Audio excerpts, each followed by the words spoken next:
Good evening, Dr. Seymore. Mr. Logan, please come in, take a seat.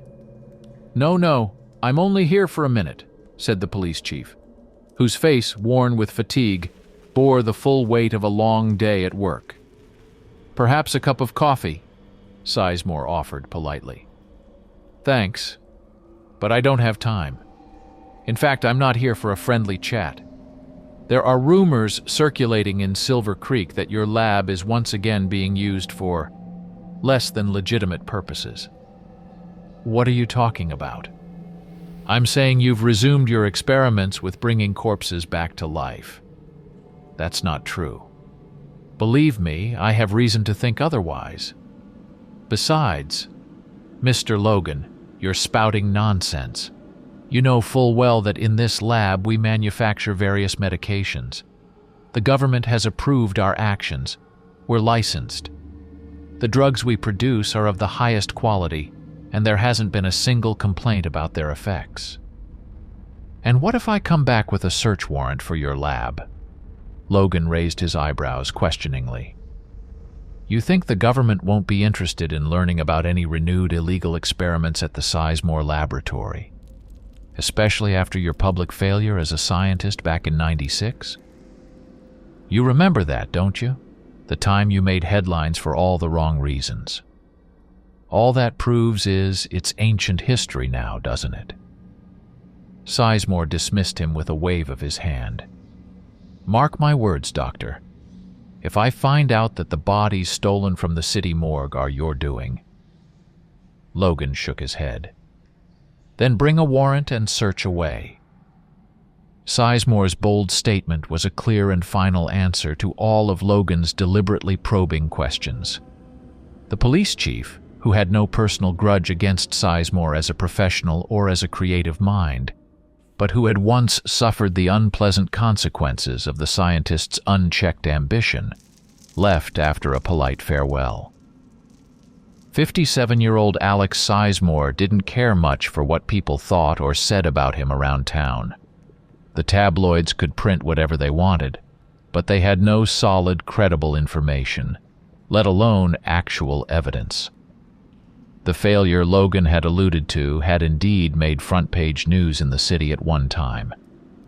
But the work the now infamous scientist was currently engaged in, after those past setbacks, was of utmost importance, and nothing, neither the strict laws of Silver Creek nor the police's threats to take action, could stand in the way of Seymour's plans for the near future. Nothing. Once Logan had left, Seymour's assistant appeared from the adjoining room. He was holding a notebook and a pen. Pausing from his note-taking, he looked at Alex and asked, his voice tinged with concern, "Do you think he'll come back with a warrant?" Seymore hesitated, removed his glasses, rubbed his face, lined with wrinkles from age and stress, and ran his hand through his thick chestnut hair, streaked with the occasional patch of gray. Without turning to his assistant, he finally spoke. "I don't know, Vernon, but I think he believed me, at least for now." September 29th, 2016. It had been 2 days since Logan's visit to the lab. Despite the fact that the second month of fall had nearly taken hold, the lingering summer sunshine still hadn't prompted the townsfolk to dress according to the season. On one of these warm days, something new, truly new, found its way into the daily routine of the Silver Creek Police Department. Many of the officers, as well as the civilians, often admitted to themselves that on such clear days, they'd love nothing more than to sleep in until noon. Afterward, maybe take a nap in the park, settling onto a bench after a pleasant stroll, enjoying a soothing connection with a slice of greenery and a break from the frantic, technology-driven city life. Yet, despite their desires, none of the law enforcement officers dared shirk their duties or the responsibility placed upon them. At 10:30 a.m., the phone rang at the police department's investigative unit. Sergeant Davey, busy with some paperwork, picked up the receiver. 79th Precinct, Thomas Davey speaking. This is Officer Johnson. Something happened on 4th Street. Strange creatures or people who looked like dogs attacked pedestrians. There are many injured. Several have died. I'm sorry, what? Dogs? What did you say they looked like? This is going to sound ridiculous, but if the experts later identify their corpses as dogmen or werewolves, I wouldn't be surprised. We shot at them. And even though we unloaded a hail of bullets into those beasts, they didn't seem to care. We only managed to stop them with a headshot, and then they changed back into people, as if they'd transformed. Yes, that's right, responded the orderly on duty at the hospital morgue. A couple of weeks ago or thereabouts, 2 bodies were stolen from our storage units. He slid a long metal tray on wheels, containing the last of the 2 newly delivered corpses, back into the fridge and closed the door.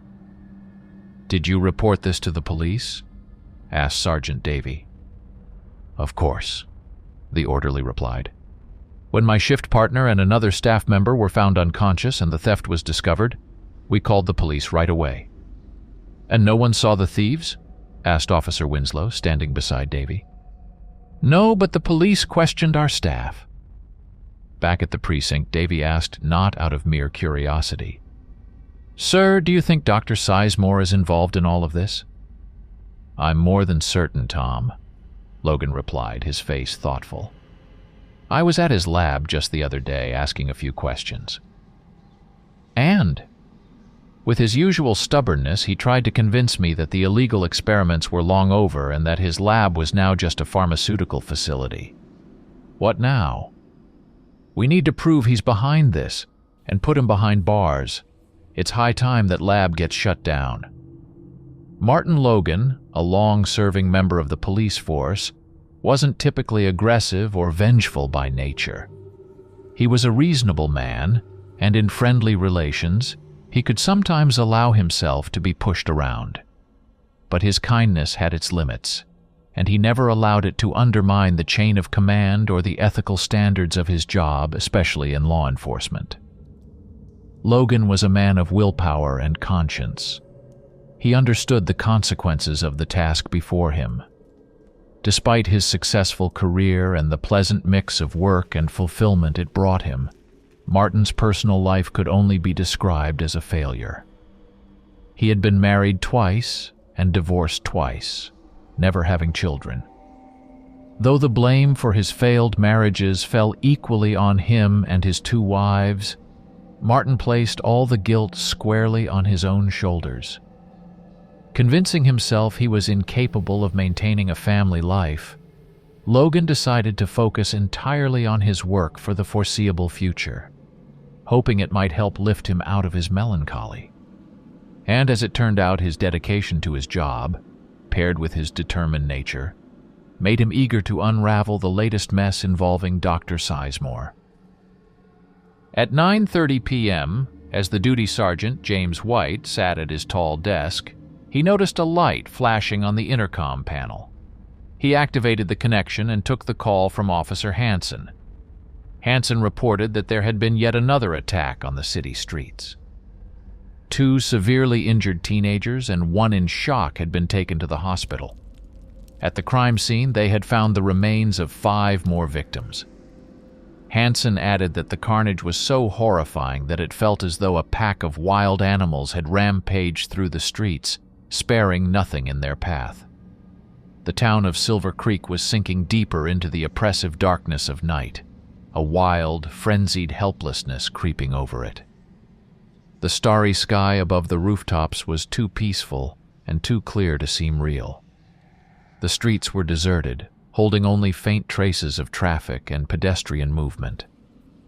The eerie calm, which rarely graced the nights in Silver Creek, contrasted sharply with the bustling atmosphere inside the town hospital.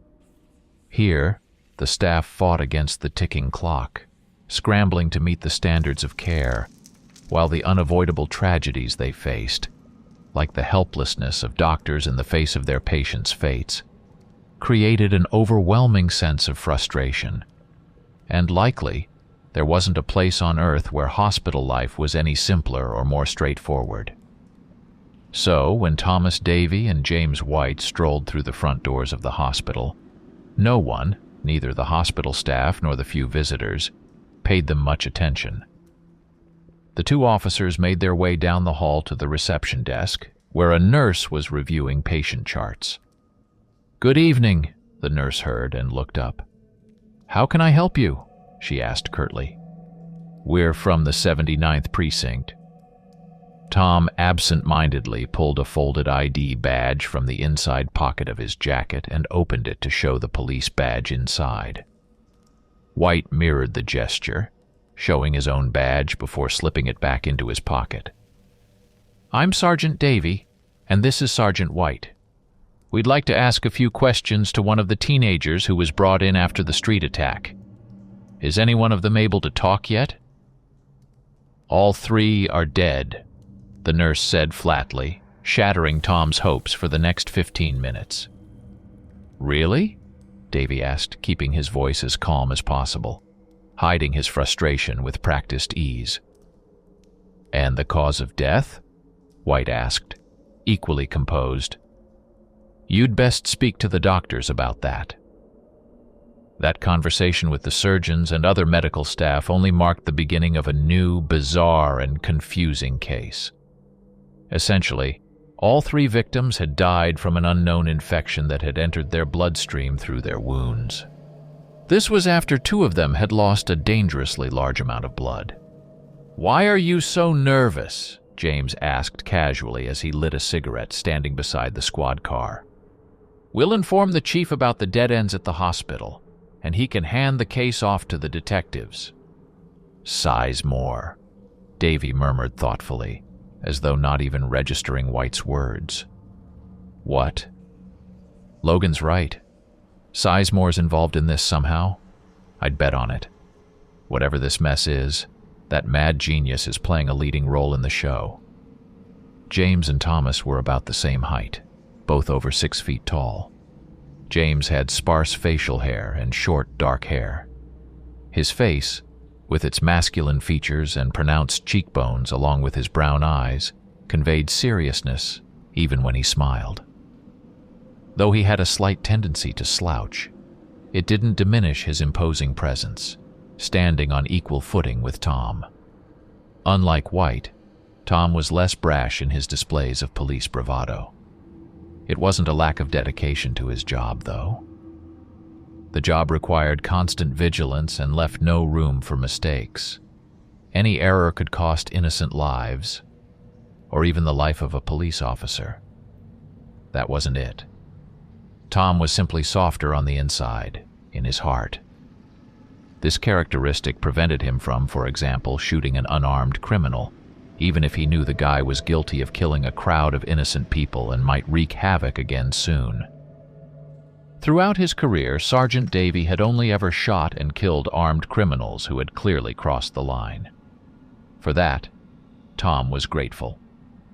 Every encounter where he had to pull the trigger, he was thankful that his opponent was just as ready and dangerous as he was, able to fight back, whether with a knife or a shotgun. Tom's physical appearance was more ordinary. Blue eyes, moderately thick, sandy blonde hair, and full sideburns. "Seymore?" White muttered quietly. He flicked away his cigarette, exhaled the last cloud of smoke, and then stood lost in thought for a moment, absent-mindedly rubbing the dimple on his chin with his finger.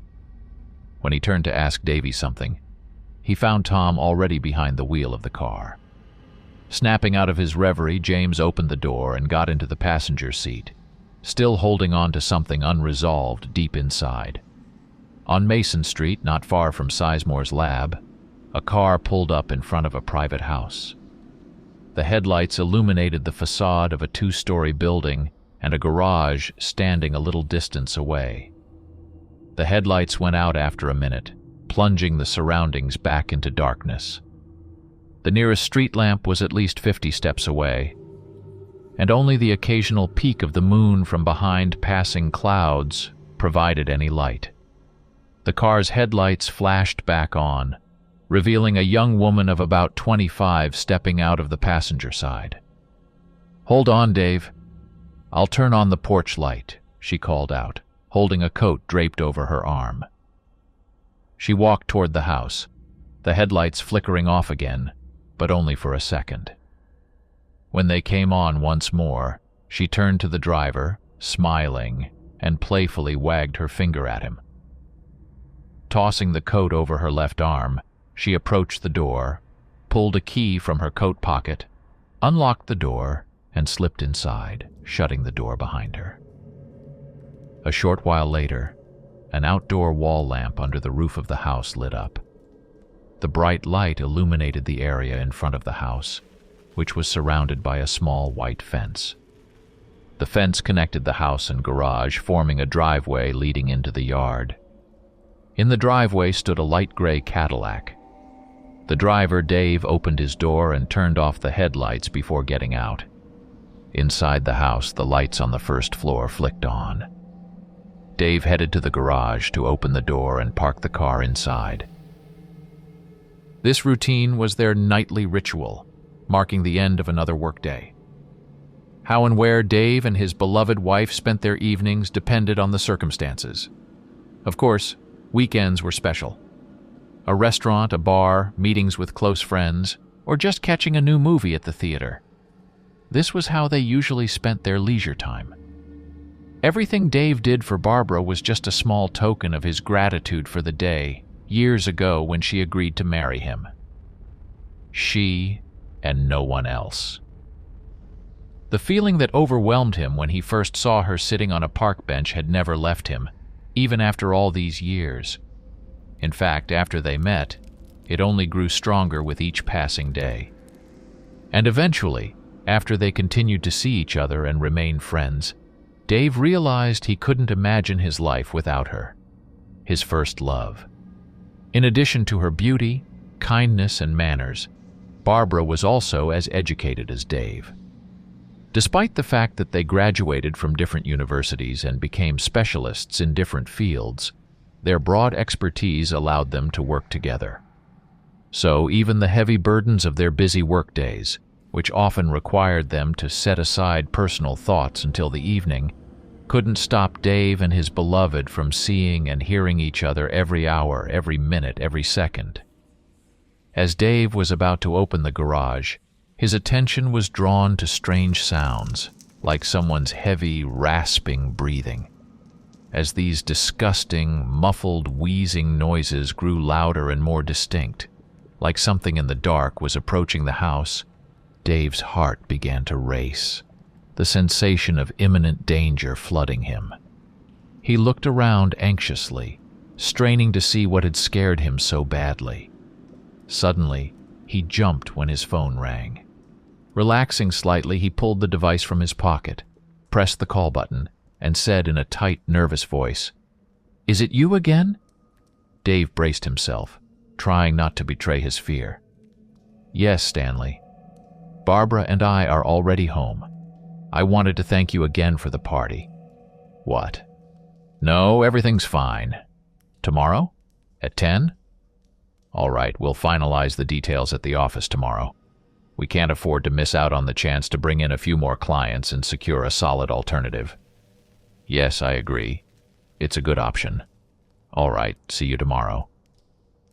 He put the phone away.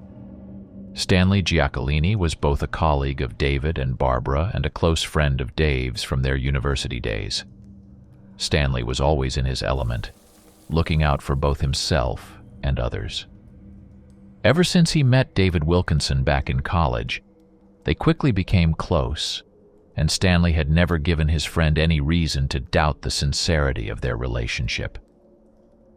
Throughout their long student years, they had worked together to acquire all the necessary skills and knowledge to become professional lawyers and perhaps even start their own practice. With plenty of experience and honors degrees behind them, they finally achieved their goal. After gathering the necessary business partners, David and Stanley opened their law firm. The firm offered a full range of services, including courtroom assistance from experienced attorneys, legal services for all forms of property, and even detective services. Now, Giacolini took the opportunity to remind his key partner and co-founder that tomorrow they needed to drop everything and meet with a few more clients, those members of society who had a knack for getting themselves into trouble and then hiring the best lawyers in town to get them out of it, sparing no expense to win their cases in court. "They're dead?" Logan asked, frowning. Davy nodded. "Some kind of unknown infection got into their bloodstream through open wounds," White added, keeping his eyes on the police chief, hoping he would finally dismiss them and assign the case to experienced detectives like William Jacobson or Stephen Gennaro from the 79th Precinct. However, Logan generously included them in his further thoughts on the matter. The extended conversation led to yet another statement about Seysmore's guilt and his involvement in the recent mysterious attacks and deaths. "So what should we do?" Thomas asked. Logan glanced at the men standing before him. His blue eyes and round face, framed by thin, arched brows, clearly showed that he was deep in thought. He rose from behind his desk, revealing his shorter stature compared to Tom and James. Both were a full head taller than him. Without further ado, he finally said, "We need to search the lab." "But isn't that illegal? And you know the state government is watching." One of the lawyers began to protest. "We don't have a choice," the sheriff snapped, cutting him off. Barbara stepped out of the shower and slipped on her robe. Grabbing a brush from the vanity, she began to fix her long hair, which had lost its shape from being dried with a towel. Her attention was caught by a strange noise downstairs, a loud, heavy crash, like wood breaking. The first thought that came to her mind was that someone had broken into the house, forcing the door open, though she hadn't locked it. Barbara froze in place and hurried to the window overlooking the yard to see if Dave was still outside. Hastily pulling the curtains aside, she saw something disturbing. In the lit area below, a group of strange animals resembling large dogs were wandering aimlessly, and near the car lay a man, unmoving. With horror, Barbara recognized David. Throughout his life, he had never hurt anyone. He was a devoted husband, always trying to be an honorable citizen, respecting the town's traditions, never once crossing anyone. And now, he lay there, unconscious, or worse, dead. What were these creatures below? How did they get here? What had Dave done to them to make them attack him? Barbara let out a scream but quickly clapped her hands over her mouth. Her heart pounded wildly in her chest. For a minute she was unable to move, feeling only the trembling in her hands.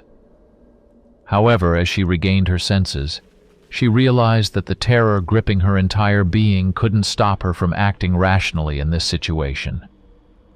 Without considering the strong possibility that one of those strange beasts might already be in the house, Barbara rushed downstairs to where the phone was to call the police. But she stopped halfway down the narrow wooden staircase when, in the dimly lit hallway, she saw several shadows, and then the creatures. They were like monsters from a horror movie, larger than dogs, with sharp, rotting teeth. They wore tattered pieces of clothing over their fur, and they moved in an eerie, hypnotized way, with vacant, glassy eyes and cloudy, uneven pupils. Upon spotting her, the beasts started advancing.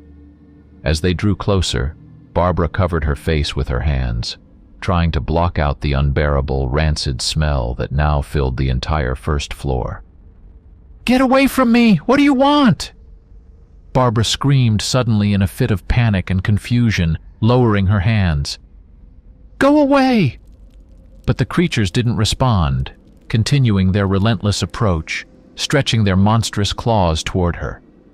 Barbara bolted back upstairs, rushing into the room where she had just been looking out the window. Locking the door from the inside, she grabbed a rifle from one of the cases mounted on the wall. The other gun, in a different case, was a pump-action shotgun. Barbara knew how to handle both types of weapons, but at that moment she instinctively chose the rifle, without any particular reason for her hasty decision. Memories flooded her mind of how, as a young girl, she used to shoot beer cans off the fence under her father's supervision. Though her father had been a hunter and had often taken her with him into the woods, she had never shot at wild animals. She simply couldn't. Opening the cabinet, she retrieved a box of bullets, finding only 6 left inside. Barbara loaded all of them into the rifle, tossing the empty box onto the couch, which was strewn with various items. She quickly turned off the light in the room and, trembling, pressed herself against the cabinet, clutching the rifle, ready for whatever was to come.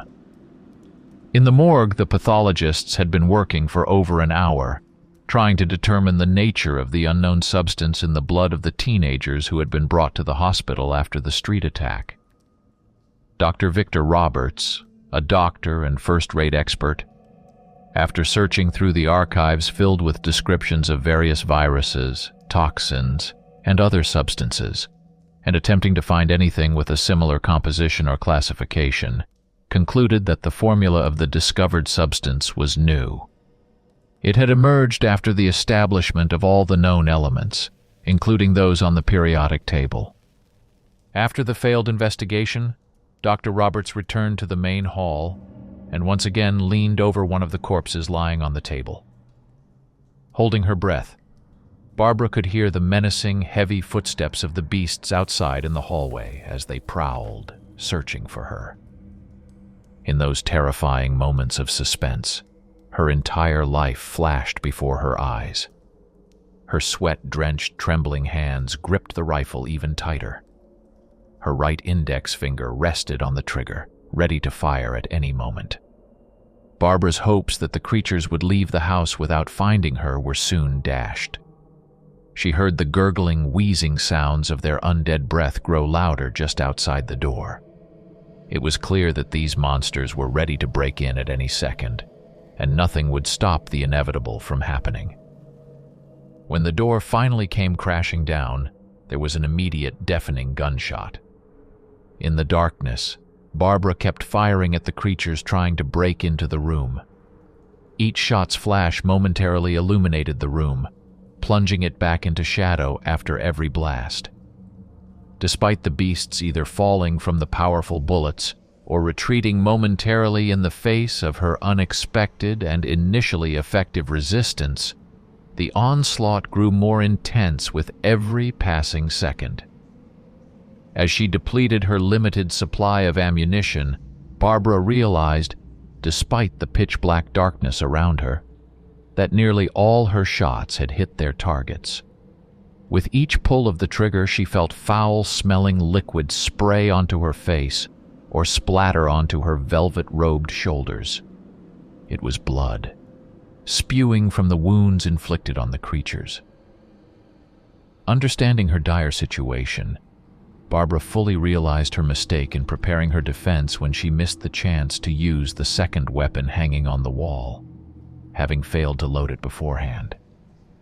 Now the rifle fell to the floor, empty.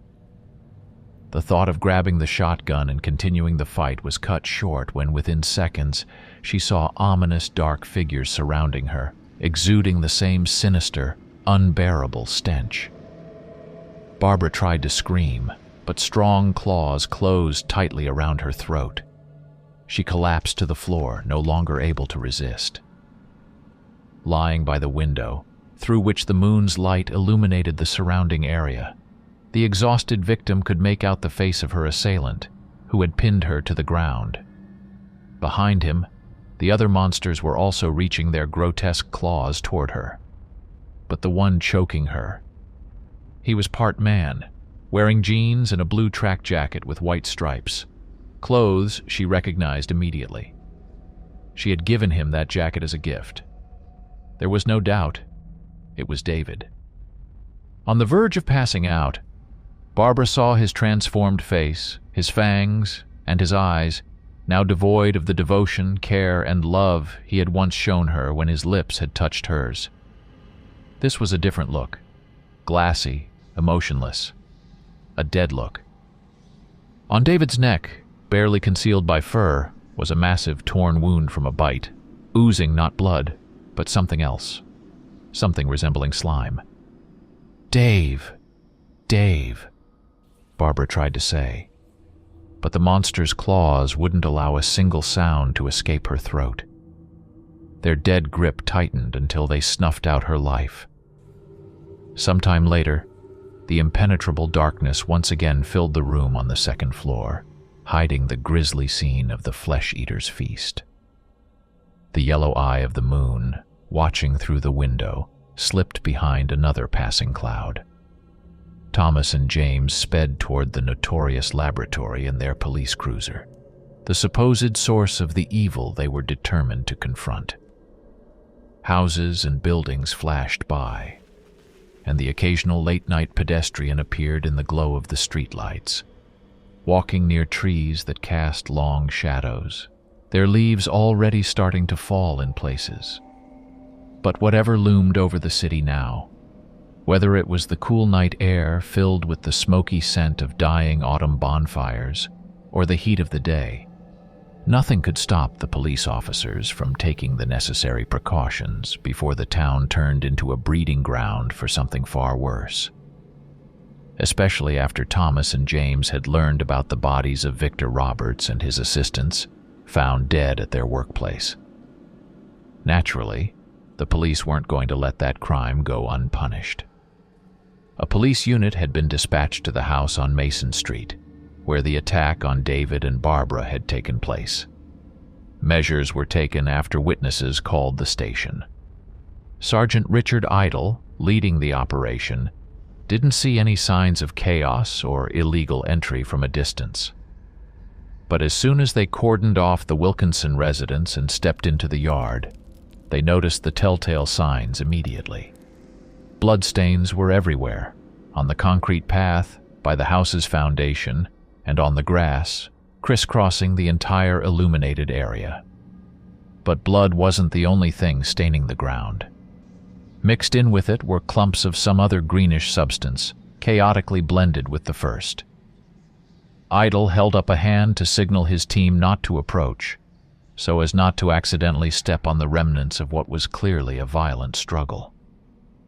After a moment of quiet study, his eyes scanning the bizarre palette splashed across the concrete, he turned to his team and said, "Call the forensic experts. I want them to analyze this green blood."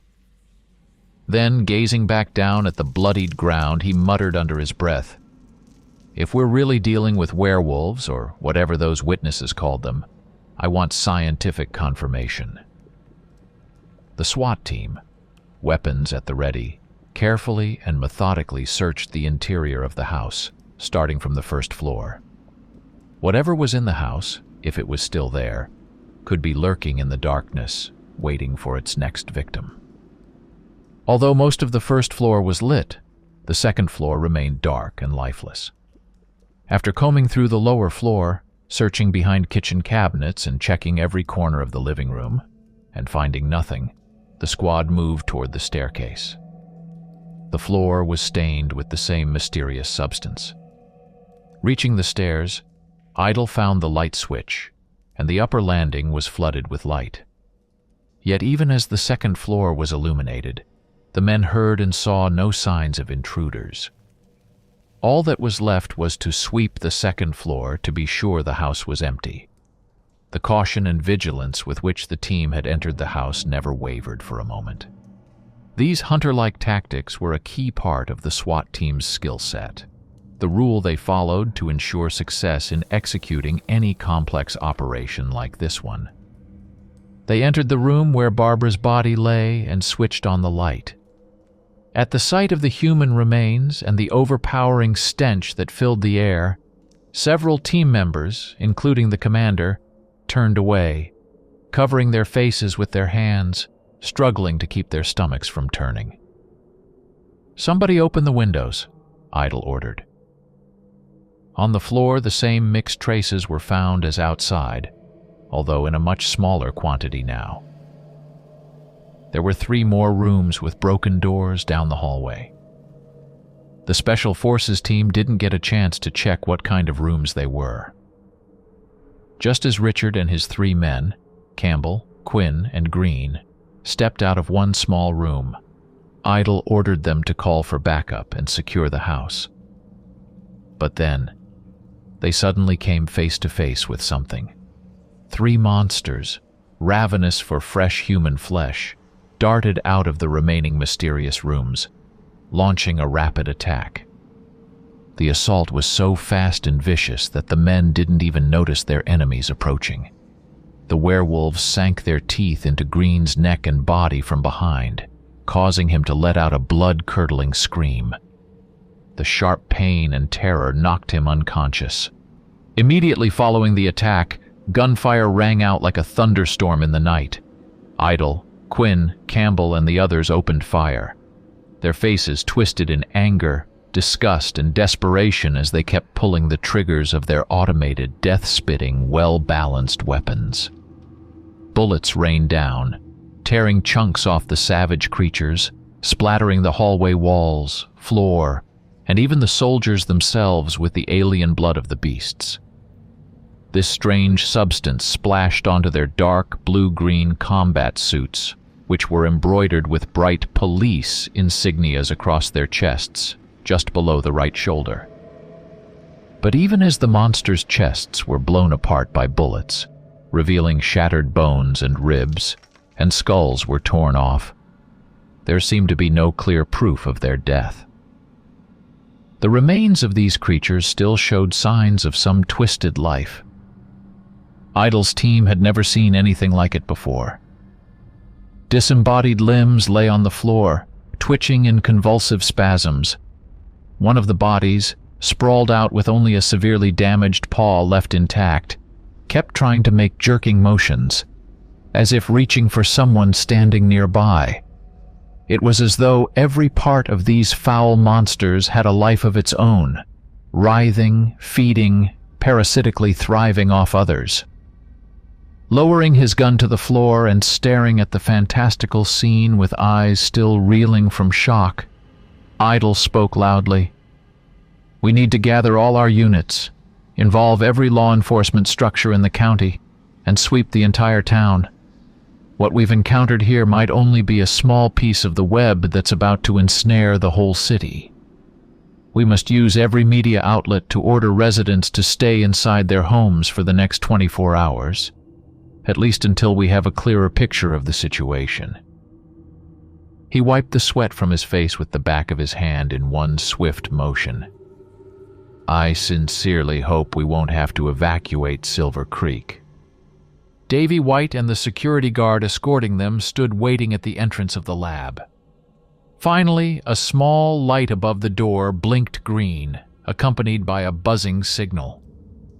The heavy steel door hummed as it began to rise, and soon the officer saw a tall, thin man in a white lab coat and work pants standing in the doorway. It was Dr. Seymore. "What do I owe the pleasure, gentlemen?" he asked, his voice cold and indifferent. Everything about his demeanor suggested they had interrupted some important work, possibly a scientific project. "Dr. Seymore," Thomas responded in an equally indifferent tone, "we're with the police. We have a warrant to search your laboratory." He and White both showed their police IDs in turn. Then James pulled a piece of paper from his pocket, detailing the special rules authorized with the necessary signatures. Seymore carefully reviewed the document, peering through his glasses, and after verifying all the required legal attributes, he handed the paper back to White, saying skeptically, "Well then, gentlemen, come in. I'll show you around and explain everything." Both sergeants followed the well-known scientist. Seymore pressed a button, and the entrance door lowered behind them.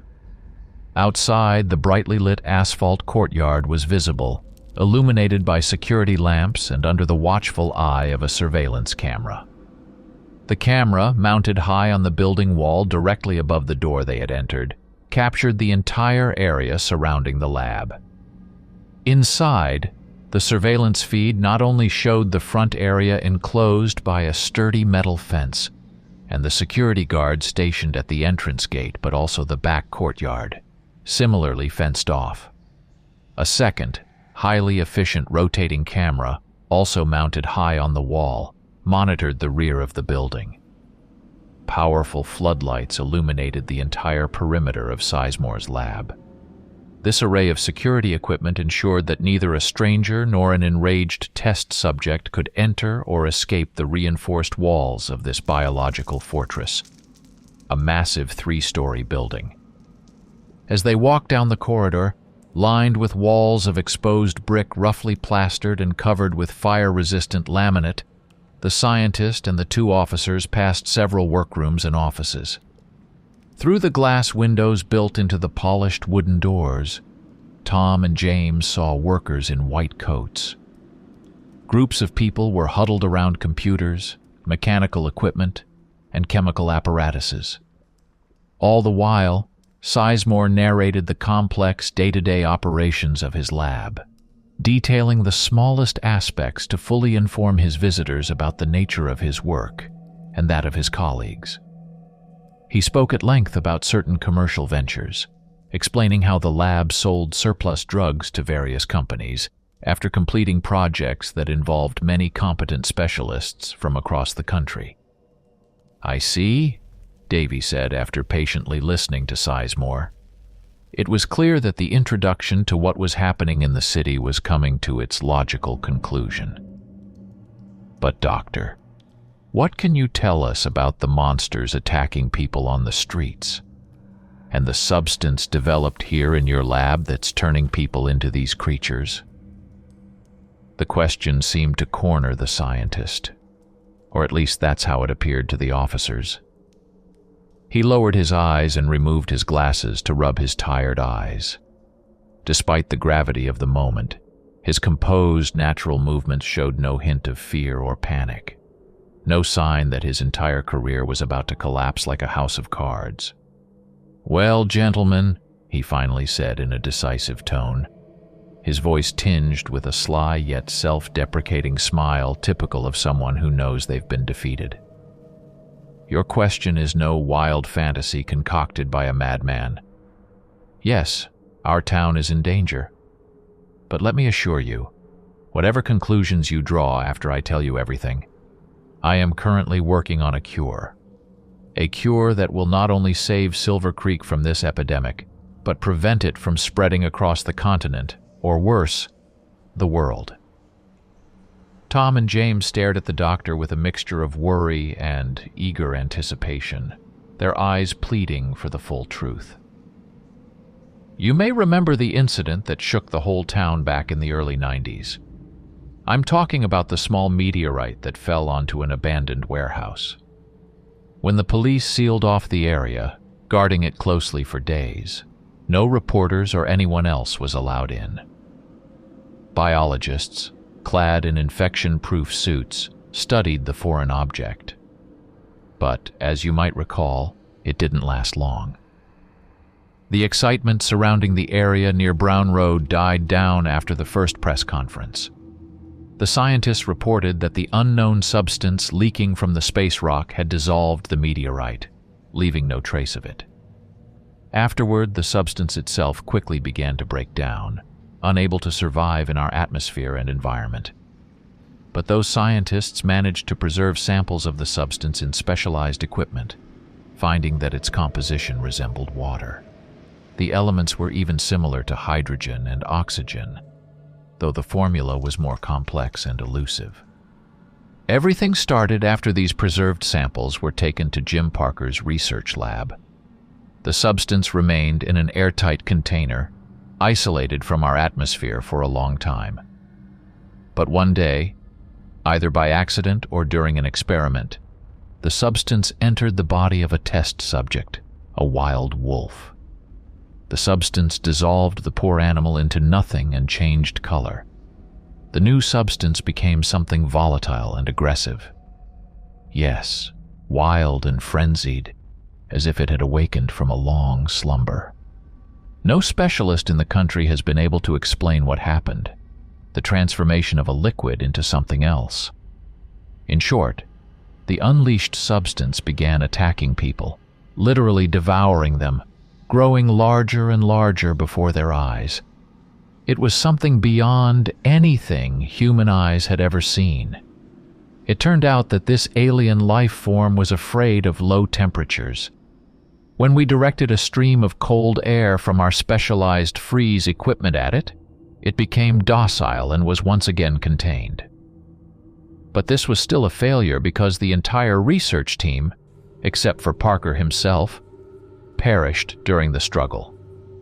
Even their ultra-protective Kevlar suits were burned through by the acid the creature produced in large quantities. I said the team perished. By that, I meant not all were burned. Half of them, after their gear was damaged by the alien toxin, became infected by the poison it released. And after the chemical rebellion in the lab was quelled, a biological one began. The survivors turned into monsters, half human, half wolf creatures, or to use the more common term, werewolves.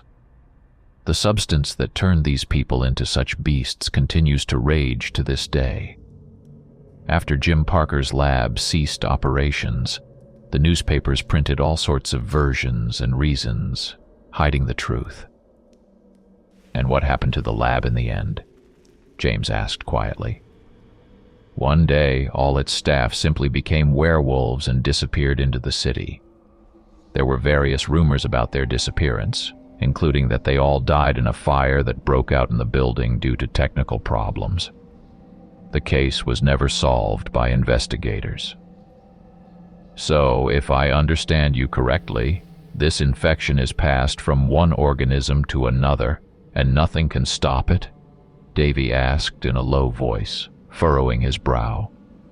"That's not entirely true. You see, the infection, as you call it, is indeed very dangerous. Letting it into your system is akin to a death sentence. During our latest experiments on infected organisms, my team and I discovered that these alien microorganisms infect cells and cause uncontrolled chaotic cell division, both direct and indirect. As this process continues, the cell's structure and composition change, first partially, then completely. Oxygen supply to the cells is cut off. What occurs is something we call infinite oxygen starvation. The person dies. But this transcendental process continues even after death. The infection changes the individual physically as well. Dead flesh is rebuilt, becoming alive again in a way, even though it remains dead. This alien viruses transforms a person into another creature while somehow preserving the brain's electrical impulses that drive basic human needs, such as the need for food. Almost like zombies, but in the body of a wolf-like being. These wandering, soulless monsters experience a hunger, an endless hunger that can't be satisfied. From our observations, they never seem to attack each other, only preying on living flesh. The infection only spreads through wounds, bites, or scratches. So yes, being bitten or even scratched by one of them can turn you into one. "May I ask, where is the alien substance now?" White asked. "It's here, in the lab." "What?"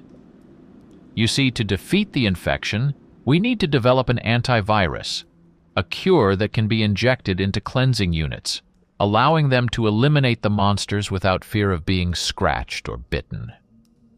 I'm already in the final stages of developing this serum. But as you know, Mr. White, to create an antivirus, you need to have access to the virus throughout the process.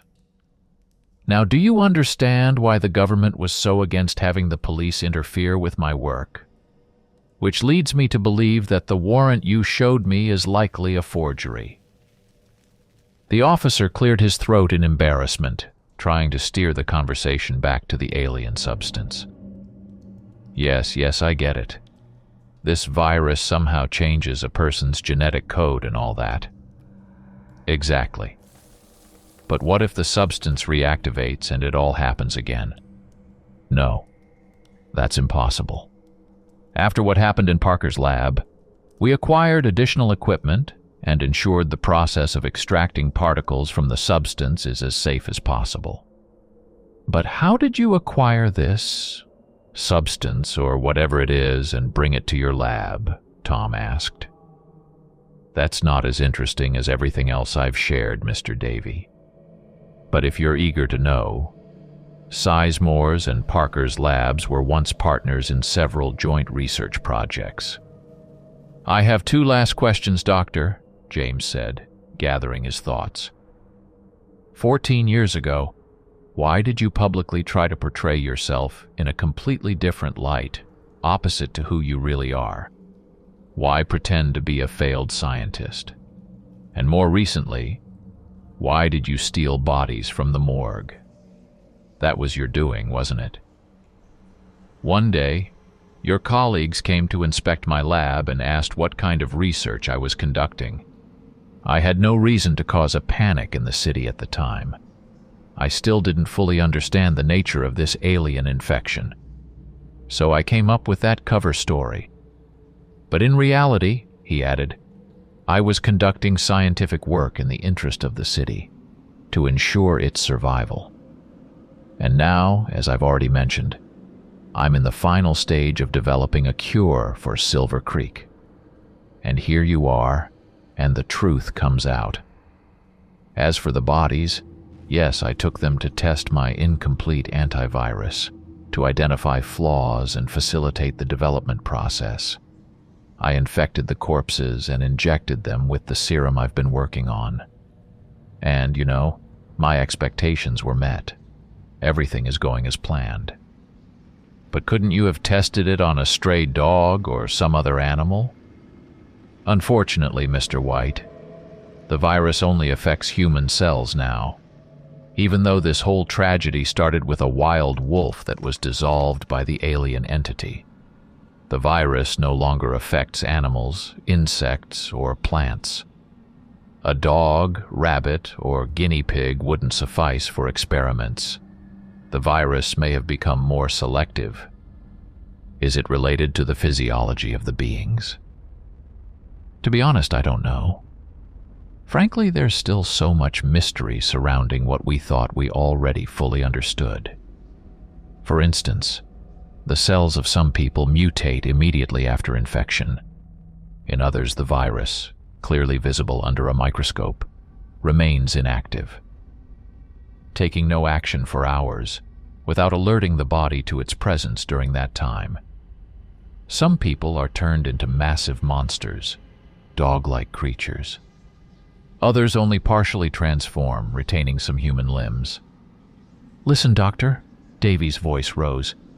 Have you given any thought to the innocent townspeople dying out there beyond your lab? He was nearly shouting now. How could you disregard the police and fail to report what's really happening? You knew everything.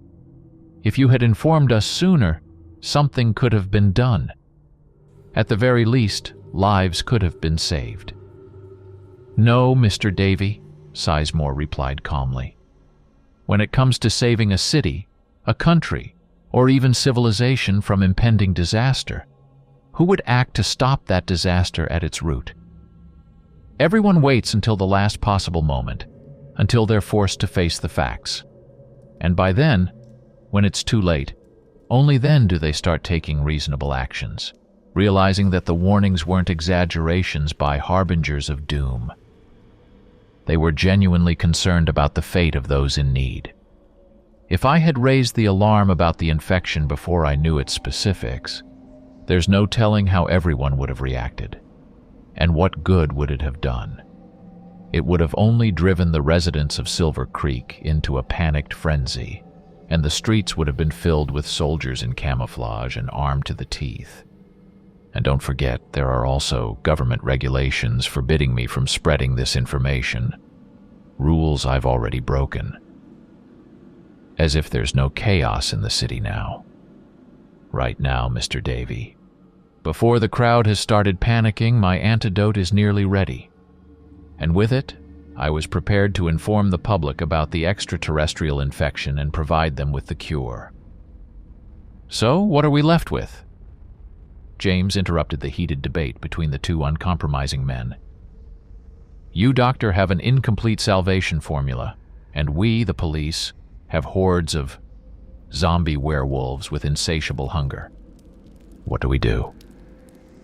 Report everything to command, then inform every precinct in the city of the threat, and organize cleaning squads. Armed teams, Tom grumbled angrily. I've already reported everything to the central authorities. They'll be sending help to the city soon, the doctor added.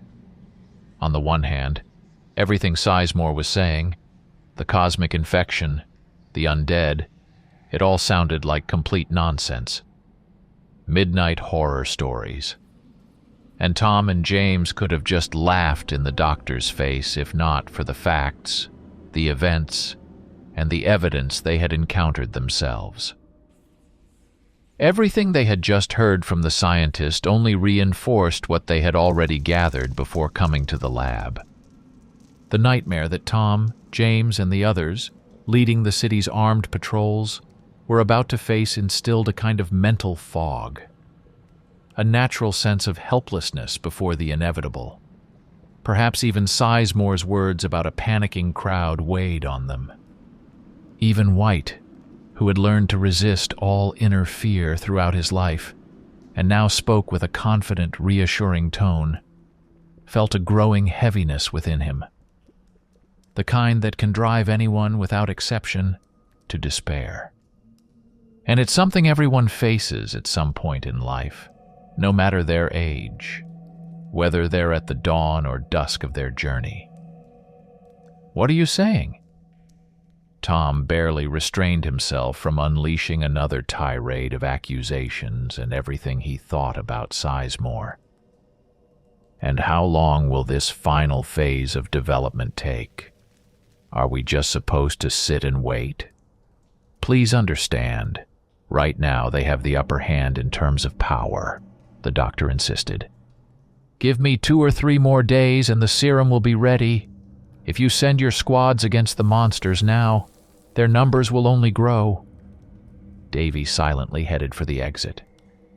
Tom, White called out, gesturing for Seymore to wait a minute, and hurried after his partner. Tom, wait. He stopped and turned. Let's head to Logan's, White said. First, we owe him a report about our trip to the lab, and second, let him weigh in with his thoughts on this. He's unmatched when it comes to thinking out loud. Besides, I think 2 days isn't that long to wait. Let's go. Tom resumed his stride. White turned and called out loudly, Doctor, open the doors for us. The doctor silently escorted them to the door and pressed the necessary button on the control panel. The door began to rise. Just as the 3 of them stepped over the threshold, gunfire erupted at the gate. What the hell? Seymore cursed under his breath and rushed toward the courtyard entrance. The policeman quickly followed him. When they reached the point, the doctor shouted to one of the guards on their side of the barricade, who was hastily reloading his weapon. What's going on? They're here. They're here, Doctor, the guard yelled in a trembling voice. Everyone ran after the guard outside, through the doors of the security booth. Amid the continuous noise of gunfire, illuminating the night air with flashes, Davy, White, and Seymore covered their ears and grimaced as they watched the monsters approaching the gates. There were dozens, if not hundreds. At the sight of the advancing army of werewolves, the policemen drew their pistols. Hurry up, yelled one of the guards into his radio as he stood behind 2 shooters. Then suddenly he fell silent and began shaking the radio. Damn, he muttered. How can there be interference? Everything was working fine. What the... He threw the radio to the ground and opened fire as well. The policeman watching him realized that contact with the support team inside the building had been lost. Davy immediately tried to dash toward the car parked outside, but was forced back. Let me through! he yelled at the shooters. "There's a radio in the car. I'll call for backup from the station." "Forget the car," came the reply. "You'll die before you reach it. Look, they're already near your vehicle." Tom glanced ahead and had to admit that he was wrong. The enemies were closing in. After a pause for reloading, gunfire resumed. Some of the creatures dropped as if cut down. Others immediately rose, moving with smooth, dull, hypnotic motions. For a third group, bullets severed limbs and blew off skulls. They remained on the ground, disappearing beneath the countless paws of the advancing horde. The army seemed to grow before their eyes. They were closing in. A group of armed reinforcements emerged from the building, rushing toward the security post, now the scene of the battle.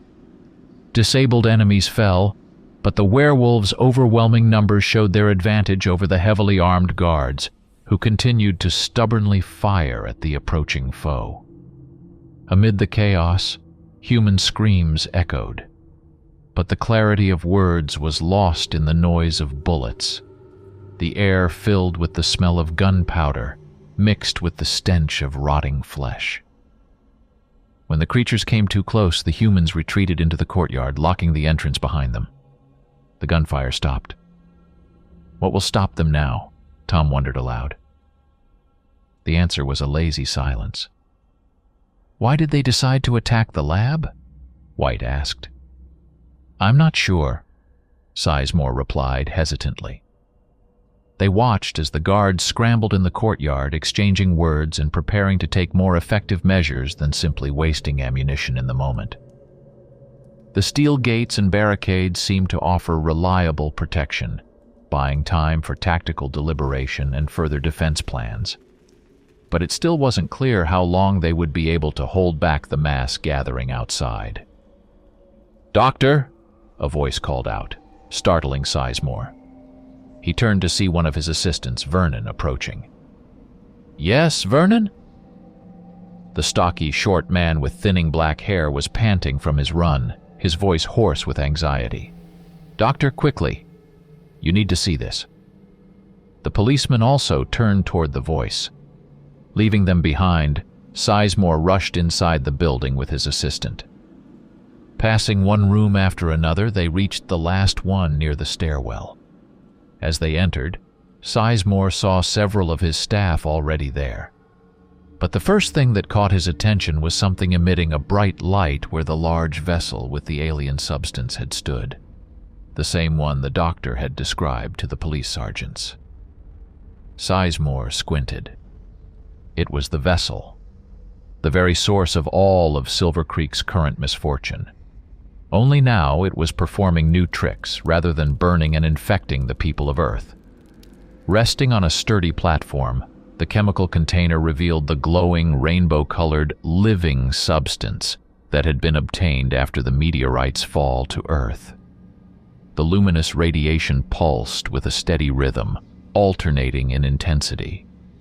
Sometimes it flared up brightly, blinding the eyes, and then it dimmed, allowing those present to adjust to the light. The vivid spectrum changed roughly as fast as the second hand on a clock. It felt as if everyone in the storage room was standing inside a giant rotating kaleidoscope. "What's happening here?" Seymore asked in a low voice, as if speaking too loudly might somehow interfere with the alien object's activity. "I don't know, Doctor," Vernon answered, still breathless with excitement. "We were rushing past, trying to see what was happening outside, when we noticed a bright light coming from this room through the half-open door." "And what is this?" "Likely another transformation of our alien visitor. But what's happening outside? We heard gunfire. There are monsters. They've surrounded the building. Listen," Vernon murmured in astonishment. "You're thinking the same thing I am?" Seymore interrupted him. "You think this thing somehow called those creatures here?" Vernon nodded thoughtfully. The doctor hurried out of the room, feeling more confused than ever by the situation. What was this? Extraterrestrial telepathy affecting everything around them?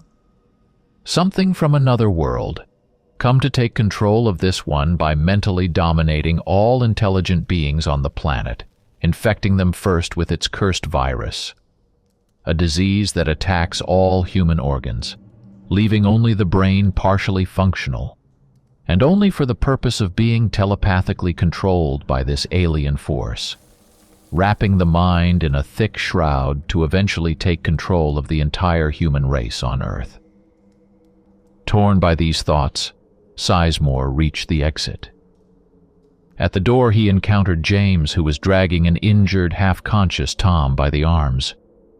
It was clear the monsters had already breached the perimeter. The policemen's shirts were shredded, evidence that they had barely escaped the grasp of the advancing creatures.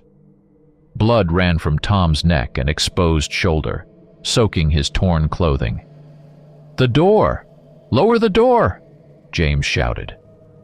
Seymore rushed to the control panel and pressed the button. The door rumbled as it started to descend. James laid his barely conscious partner on the floor. "Where are the others?" the doctor asked. "They're dead," White replied coldly without lifting his eyes to Seymore. "Those monsters tore them all apart. We barely made it out." And Tom wasn't so lucky. He looked up at Alex, his voice carrying a warning and a plea. "Doctor, there are too many of them. They just keep coming." James lowered his head in defeat. The doctor approached the injured man. He checked Tom's pulse, assessed his wounds, then stood up, his voice filled with grim resolve. "Mr. White, as hard as it is for me to say this, your partner is about to become one of them. But..." White, sitting against the wall, stared at Tom for a long moment. "Those creatures breached the courtyard through the damn security post door. We were shooting at them, together with the guards. We emptied all our bullets. But the number we killed was negligible compared to that massive pack. The guards ran out of ammo and they were caught off guard. They were eaten alive, Doctor. Then it was our turn, but we escaped. And now..." James, listen to me," Seymore said, trying to calm him. "Take a breath. This is a difficult situation, but..." "Is there any way to inject him with the serum now?" White interrupted, glancing at Tom writhing on the floor.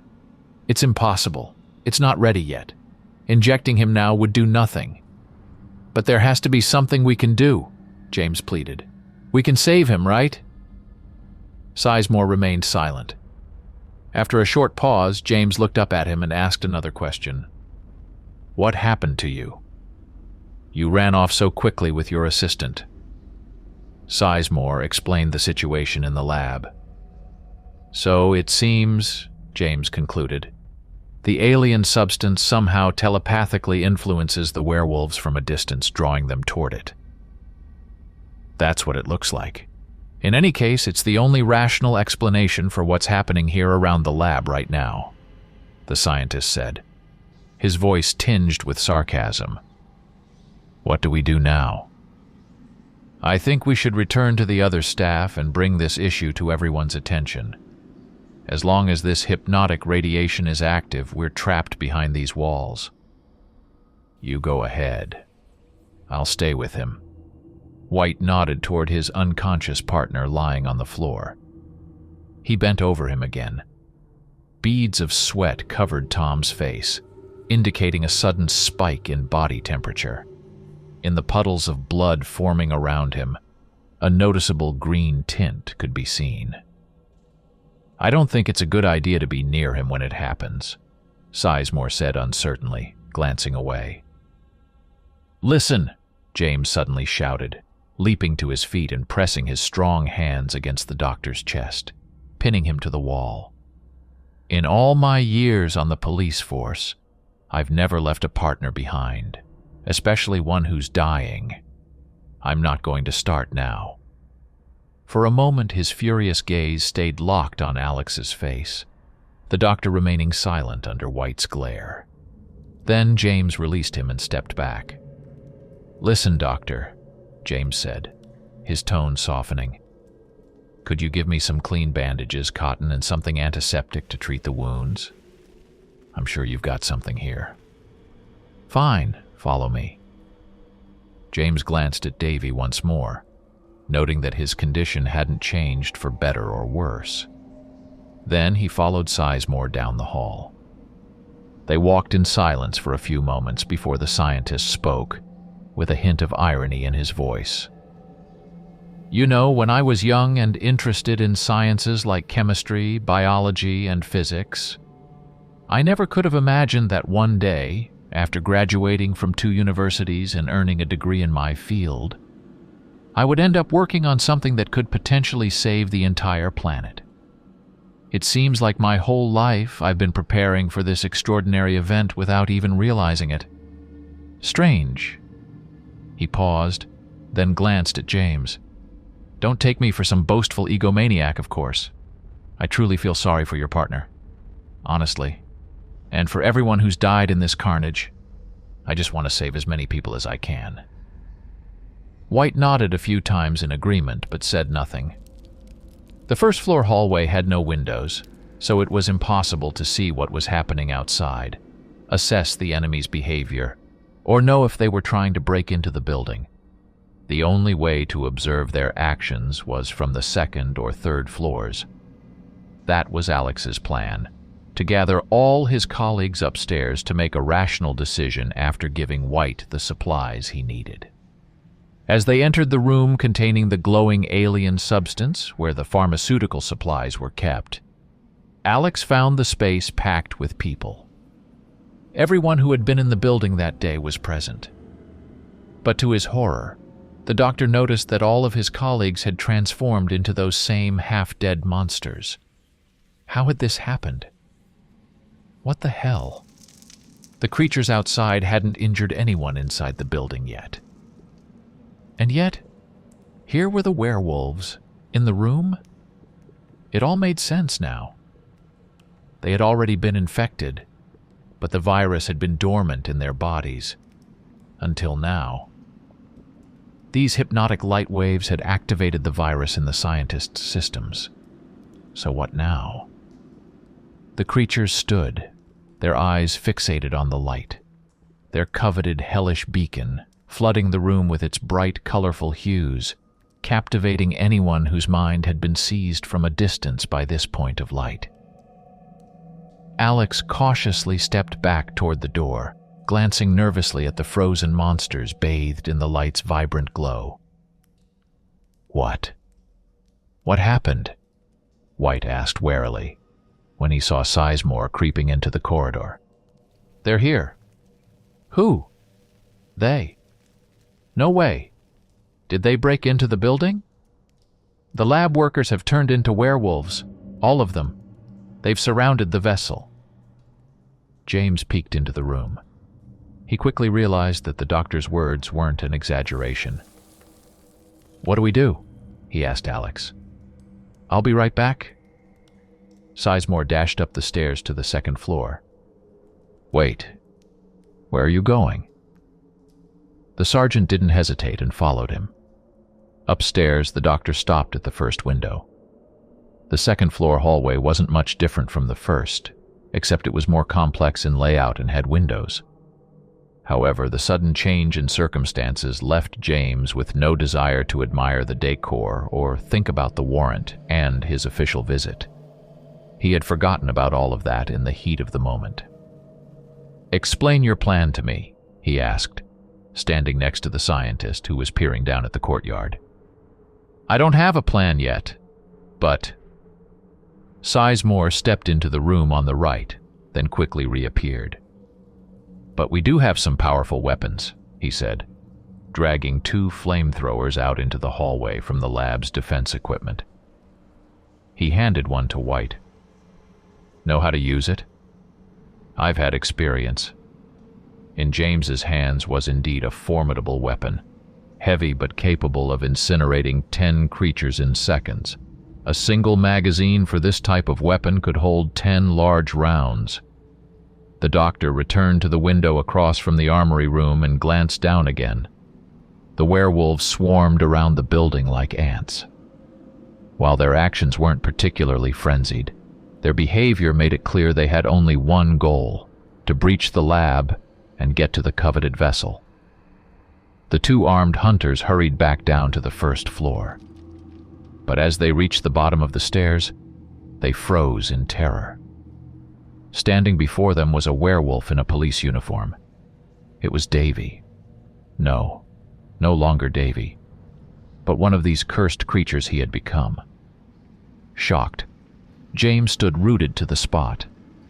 He realized that he had lost his partner for good this time, but something inside him wouldn't allow him to aim the weapon at the enemy and burn him to ashes.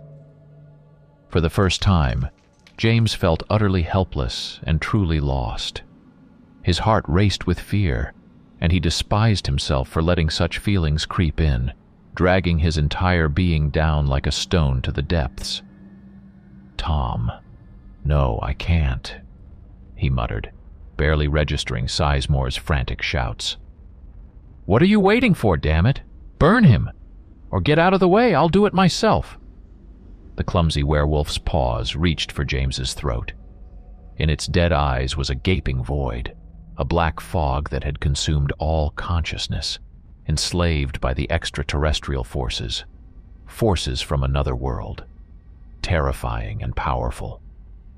The creature began to strangle James, who was already losing his senses. Everything was happening so quickly. "Damn it!"